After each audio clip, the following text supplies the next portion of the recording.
नमस्कार, मी मनोहर पवार. TV1 मराठीवर सर्वांचं स्वागत आहे. माझ्या समवेत शेगाव तालुका जत जिल्हा सांगली येथील तंटामुक्ती समितीचे अध्यक्ष माननीय दादासाहेब भास्कर पाटील या ठिकाणी उपस्थित आहेत. तंटामुक्ती अध्यक्षाबरोबरच वेगवेगळ्या सामाजिक कार्यामध्ये त्यांचा हिरिरीने सहभागी असतो. गेली अनेक वर्षे या शेगावमध्ये अतिशय चांगल्या पद्धतीचं काम ते करतात. सामाजिक कार्यातून वेगवेगळ्या लोकांना न्याय मिळवून देण्याचं काम सुद्धा त्यांनी केलेलं आहे. तंटामुक्तीच्या माध्यमातून अनेक तंटे मिटवण्याचं सुद्धा शेगावमध्ये त्यांनी काम केलेलं आहे. ते माननीय दादासाहेब भास्कर पाटील माझ्यासमोर या ठिकाणी उपस्थित आहेत. पाटील नमस्कार. नमस्कार. गेल्या 8 दिवसापासून शेगाव जिल्हा परिषद आणि शेगाव पंचायत समिती गणामध्ये भाजपचा जोरदार प्रचार सुरू झालेला आहे. कशा पद्धतीनं नियोजन केले तुम्ही? आता प्रचार करत असताना आमचे जे उमेदवार आहेत सचिन हनुमंत बोराडे पंचायत समिती शेगाव आणि जिल्हा परिषदचे उमेदवार डॉक्टर खिलारे साहेब आणि अर्चना नाथा पाटील हे उमेदवार आमची वसारी पंचायत समिती गणातून निवडणूक लढवत आहे. तर हे अतिशय चांगले उमेदवार आहेत त्यांनी पण आणि चांगली कामं केलेली आहेत त्यांनी. नाथा पाटलांचा हा दुसरा टर्म आहे, तिसरा टर्म आहे. अतिशय चांगलं काम आहे त्यांचं त्या भागामध्ये. आणि खिलारे डॉक्टरांचं सांगायला गेलं तर कोरोनाच्या काळामध्ये कोरोना योद्धा म्हणून त्यांनी अतिशय चांगल्या प्रकारे काम केलं. 200 ते 300 नागरिकांचं त्यांनी जीव वाचवण्याचं काम केलेलं आहे. आणि त्यांना कधीही रात्रीचं 12, 1, 2, 3 वाजता कधीही एखाद्या पेशंटने फोन करू देत. त्यांनी रात्रीचं उठून त्या पेशंटला चांगला सल्ला ट्रीटमेंट देण्याचं काम आतापर्यंत चालू आहे. राजकारण विरहित काम चालू. राजकारण नसताना कोणत्याही राजकीय त्यांचं काही अस्तित्व नसताना त्यांनी स्वतः समाजसेवा म्हणून त्यांनी हे काम केलेलं आहे. आणि चांगली व्यक्ती आहे आणि प्रचार त्या माध्यमातून जनतेच्या मनामध्ये त्यांच्याविषयी खूप प्रेम आहे, आदर आहे. आणि त्यामुळे त्यांनी ती निवडणूक हातात घेतलेली आहे. अजून काही सेवा जास्त करता येईल मेडिसिनच्या माध्यमातून, म्हणजे जिल्हा परिषदचे दवाखाने असतील, हे असतील गावामध्ये, त्या दवाखान्यामध्ये काही सुविधा जास्त वाढवता येतील हे धोरण त्यांचं आहे. आणि आमचे सचिन हनुमंत बोराडे हे डेप्युटी सरपंच सध्या पदावरती आहेत. त्याच्या अगोदर त्यांनी सोसायटी चेअरमन होते 5 वर्ष आणि जवळजवळ आता 15 ते 20 वर्ष झालं लोकांच्या सेवेत आहेत. आणि पतसंस्थेच्या माध्यमातून सर्व जे गावातील गरजू लोकांना कर्ज पुरवठा करणे, त्यांचं कुटुंबाचं थोडंसं उदरनिर्वाहासाठी मदत करणे, हे भरपूर त्यांनी कामं केलेली आहेत. आणि गावामध्ये कोणत्याही ठिकाणी आज बरेच नेते बघतोय, त्यांना कोणी काय तक्रार सांगितली ती तक्रार ऐकून घेणे, विषय सोडून देणे. हा माणूस असा आहे. त्यांना कोणी तक्रार सांगितली त्याच्या बांधावर जाणार, त्याच्या घरी जाणार, तुझं काय तक्रार आहे हे मिटवून. आतापर्यंत पोलिटिशियनला आमच्यातल्या फक्त 5% तक्रारी पोलिटिशियनला गेले असतील आणि आता 95% तक्रार आम्ही जागेवर मिटवतो. असं यांचं अतिशय चांगल्या प्रकारचं काम आहे. दोघांनाही कोणाला त्रास होऊ नये असं भांडण मिटवून त्यांचं रस्त्याचं असू देत. रस्त्याच्या कामासाठी एका ठिकाणी तर यांच्यावरती 2-3 केसेस पडले पानंद रस्त्यासाठी. त्या केसेस स्वतःच्या अंगावर घेऊन शेतकऱ्यांना बाजूला करून ते रस्ते करून दिले. असे अतिशय चांगलं काम आहे. आणि प्रचाराचे जे आता सध्या स्थिती चालू आहे ते अतिशय चांगल्या प्रकारे भाजपला प्रतिसाद आहे. आमचे महाराष्ट्राचे नेते माननीय गोपीचंदजी पडळकर साहेब आणि तालुक्याचे विकासपुत्र, त्यांच्याकडून भरपूर असं काम झालेलं आहे तालुक्यामध्ये आणि अजून काम करतील याची खूप आशा लोकांना आहे. त्यामुळं पडळकर साहेबांवर प्रेम करणारा सुद्धा वर्ग भरपूर आहे. त्या माध्यमातून प्रचाराच्या यंत्रणेमध्ये आम्हाला खूप फायदा होत आहे आणि चांगला प्रतिसाद लोकांचा मिळतोय.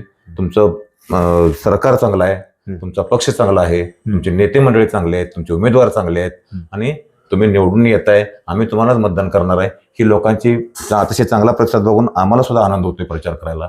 आणि खूप चांगल्या प्रकारे प्रचार चालू आहे. प्रचारात आता कुठले मुद्दे घेतलेत तुम्ही?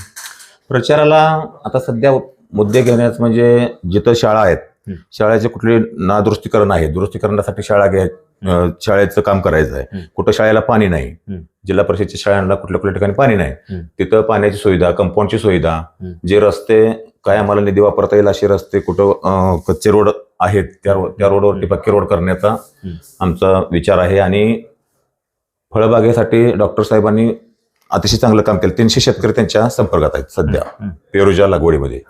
त्याच्यावरती फळ प्रक्रिया करणे, असा एक उद्योगधंदा उभा करणे असं त्यांचं धोरण आहे.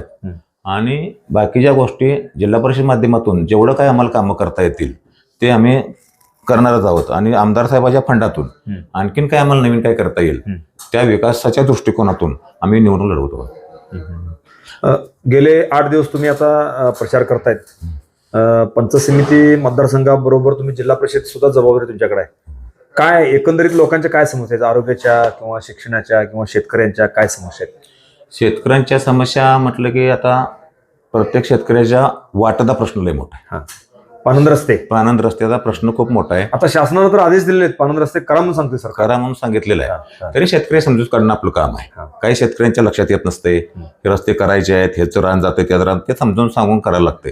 त्याला दोन्ही शेतकऱ्याला काही न त्रास होता ते रस्ते खुले करून द्यायचे, तोडगा काढून ते रस्ते त्यांना वापरात घ्यायचे. आणि त्यांच्यासाठी काय शेताला रस्ता नसेल तर ते शेताची काय किंमतच होत नाही. बरोबर. म्हणजे रस्ता नसेल, तुमची माल वाहतूक अडकली, बाकीच्या गोष्टीचा खूप अडचण येतात. शेतकऱ्यांसाठी हे धोरण आम्ही जागेवर जाऊन ते विषय मिटवतोय. आमदार साहेबांची कारकीर्द आता 1 वर्ष पूर्ण झालेले आहे, अजून 4 वर्ष आहेत. ह्या 4 वर्षामध्ये असा मोठा विकास निधी कुठला आणणार आहे तुम्ही आता शेगाव मतदारसंघामध्ये? काय डोक्यात आहे तुमच्या?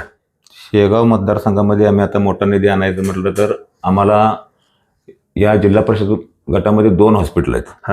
अजून एक 2-3 हॉस्पिटल कुठं घेता येतात का, ह्या विषयावरती आम्ही साहेबांना बोललोय.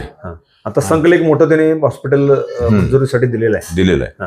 अशा प्रकारे आमच्यात पण हॉस्पिटल काय कारण काय त्याचं त्या आणि या हॉस्पिटलमध्ये सुद्धा सुविधा जे मोठं हॉस्पिटल करून त्यामध्ये सुविधा चांगल्या असाव्यात. पेशंट ज्यादा सुविधा मिळाल्या पाहिजेत. ऑपरेशन व्हायला पाहिजे. तिथून पेशंट आमचा मिरजपर्यंत जाऊस तर पेशंटला खूप त्रास होतो. तिथपर्यंत पोहोचेल, तिथनं पुढे ट्रीटमेंट घेणार, तोपर्यंत इथंच काहीतरी चांगल्या सुविधा असतील त्याचे उपचार लवकर होतील. जिल्हा रुग्णालयामध्ये ज्या सोयी सुविधा असतात त्या इथं मिळायला पाहिजे.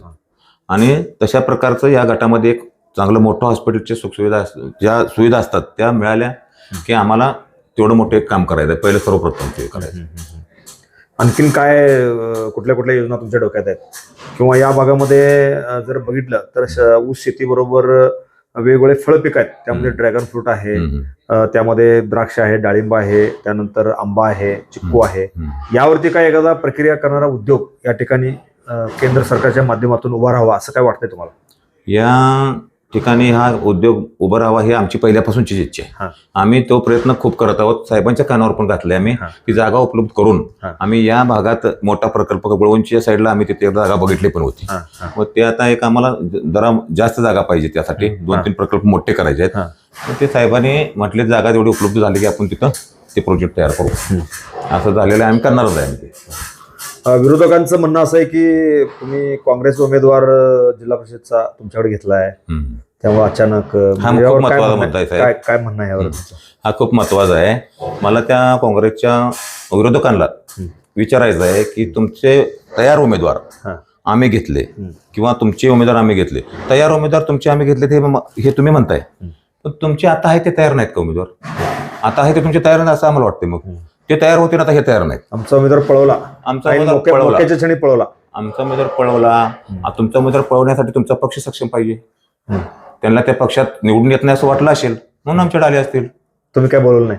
आम्ही बोलवायची गरज नाही. त्यांचं जनतेतून तिकीट फायनल होतं. उमेदवाराची तिकीट जनतेनं त्यांना हे केलं. जनतेनं त्यांना सांगितलं की आपल्याला निवडणूक लढायची आहे आणि तुम्ही भाजप पक्षातून उभा राहा, निवडून येत आहे. कारण खाली वरपर्यंत सरकार आमचं आहे, आमदार आमचा आहे, त्या माध्यमातून निधी उपलब्ध होईल, तुम्ही या पक्षात जाऊन उभा राहा म्हणून जनतेने त्यांना सांगितलं. मग त्यांनी आमच्याकडे आल्यानंतर आम्हाला पण सक्षम उमेदवार वाटले. तुमच्याकडे सक्षम उमेदवार आहेत नाहीत ते आम्ही चौकशी करायची आम्हाला काही गरज नाही. विद्यमान खासदार विशाल पाटील परवा 2 दिवसापूर्वी इथं आले, जोरदार सभा घेतली, भाजपवर भरपूर टीका केली त्यांनी. काय सांगता येईल तुम्हाला? टीका भाजपवर करणं म्हणजे आता सत्तेत नसल्यामुळं ज्या सत्तेवर पक्ष असतो त्याची टीका केलीच जाते. काय कारण नसताना विनाकारण टीकाचं एक माध्यम शोधलं जातं आणि कोणत्या तर विषय घ्यायचा आणि त्याच्यावर टीका करत राहायचं, हे त्यांच्या विरोधकांचं कामच असतं. आम्हाला काम करायची सवय आहे, विकासाची कामं करतोय आम्ही कोणावर टीका करायची आम्हाला काही गरज नाही. त्यांनी काय विकास निधी दिलाय का शेगावला? आमदार साहेबांनी विकास निधी दिला. खासदार साहेबांनी विकास निधी काही सुद्धा दिला नाही आतापर्यंत एकही निधी आपल्या गावामध्ये आलेला नाही. 2 वर्ष झाले त्यांना. 2 वर्ष झाले कधीही निधी आलेला नाही. आमच्या ग्रामपंचायतच्या सरपंच, डेप्युटी सरपंच यांना कधी ते कुठला निधी मिळालाच नाही आणि कधी पत्र आलं नाही, काय कोणतंही पत्र नाही.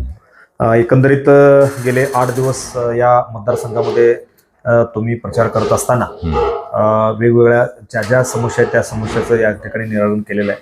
शेवटी तुम्ही शेगाव पंचायत समिती आणि शेगाव जिल्हा परिषद मतदारसंघातील जे उमेदवार आहेत त्यांना काय आव्हान करणार आहे? शेगाव पंचायत समितीचे, शेगाव जिल्हा परिषद आणि शेगाव पंचायत समिती, कोसारी पंचायत समिती या तिन्ही उमेदवारांना माझे आव्हान आहे की तुम्ही जनतेचा विश्वास ठेवून तुम्ही निवडून तर येणारच आहेत, पण जनतेच्या विश्वासाला तडा न जाऊ देता आणि अशा उमेदवार आमचे आहेत जनतेच्या सेवेत कायम राहणारे, जनतेला जेवढे आव्हान दिलेत, जेवढे आश्वासन दिलेत तेवढे पूर्ण करायची तयारी या उमेदवारांमध्ये धमक आहे आणि ते करतील असं मी त्यांना आशा करतो. ओके, धन्यवाद. हे होते माझ्या समवेत शेगावचे तंटामुक्तीचे अध्यक्ष माननीय दादासाहेब भास्कर पाटील यांनी एकंदरीत या शेगाव पंचायत समिती असेल, कोसारी पंचायत समिती असेल व शेगाव जिल्हा परिषद मतदारसंघाचा आढावा या ठिकाणी घेतलेला आहे. पाटील साहेब, तुम्ही अगदी प्रचार करत असताना सुद्धा वेळेत वेळ काढून तुम्ही या ठिकाणी येऊन आमच्या विनंतीला मान देऊन या ठिकाणी मुलाखत दिल्याबद्दल मी TV1 मराठीकडून तुम्हाला या ठिकाणी शुभेच्छा देतो. धन्यवाद. TV1 मराठीचं आणि तुमचं सुद्धा साहेब मी आभार मानतो.